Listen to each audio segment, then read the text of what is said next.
तर राज्याच्या अनेक भागांमध्ये सध्या गॅससाठी मोठ्या रांगा लागतात। जाणून घेऊया त्या संदर्भातल्याच टॉप 9 बातम्या।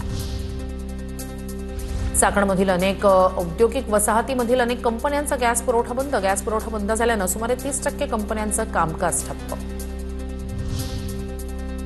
पुणे जिल्ह्यातील 50,000 उद्योग अडचणीत, गॅस पुरवठा विस्कळीत झाल्यानं लघु उद्योग अडचणीत, फॅब्रिकेशन, ऑटोमोबाईल, इंजिनिअरिंग, लघु उद्योगांना गॅसची गरज।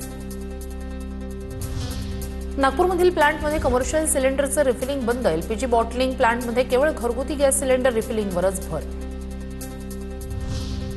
गॅस सिलेंडरच्या तुटवड्यामुळे ठाण्यातील कोपरी परिसरातील शिवम हॉटेल पूर्णपणे बंद। इलेक्ट्रिकवर फक्त सँडविच आणि पिझ्झाची ऑर्डर्स, चहा पोहे, जेवण बनवणं पूर्णपणे बंद। सोलापुरातील अनेक हॉटेल चालकांकडे एका दिवसाचा गॅस साठा शिल्लक, व्यावसायिक गॅस मिळत नसल्यानं चूल पेटवण्याचा निर्णय। हिंगोलीत व्यावसायिक गॅस सिलेंडर वितरण बंद। आज जिल्ह्यात घरगुती गॅस सिलेंडरची 2430 सिलेंडरची मागणी। घरगुती गॅस सिलेंडरची टंचाई नाही। हॉस्पिटल, हॉटेल्स, इमर्जन्सी, कमर्शियलसाठी सुरळीत पुरवठ्याची माहिती।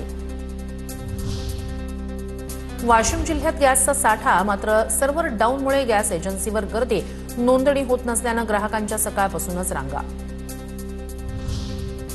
डोंबिवलीत गॅस टंचाईच्या भीतीचा फायदा घेत सायबर भामट्यांचा डिजिटल दरोडा। एका महिला खाद्यपदार्थ आणि वस्तू घरपोच देणाऱ्या गिग वर्कर्ससाठी महत्त्वाचा निर्णय। सामाजिक सुरक्षा देण्यासाठी नॅशनल सिक्युरिटी बोर्ड स्थापन केलं जाणार। राज्यमंत्री आकाश फुंडकर यांची माहिती। डीआरडीओ आणि नौदलाकडून स्वदेशी बनावटीच्या एअरड्रॉप सिस्टीमच्या यशस्वी चाचण्या। एडीसी 150 मुळे नौदलाची ऑपरेशनल लॉजिस्टिक क्षमता आणखी मजबूत होणार। राज्यात उष्णतेचा पारा वाढला। अनेक ठिकाणी तापमान 40 पार। तापमान वाढल्यानं विजेच्या मागणीतही वाढ।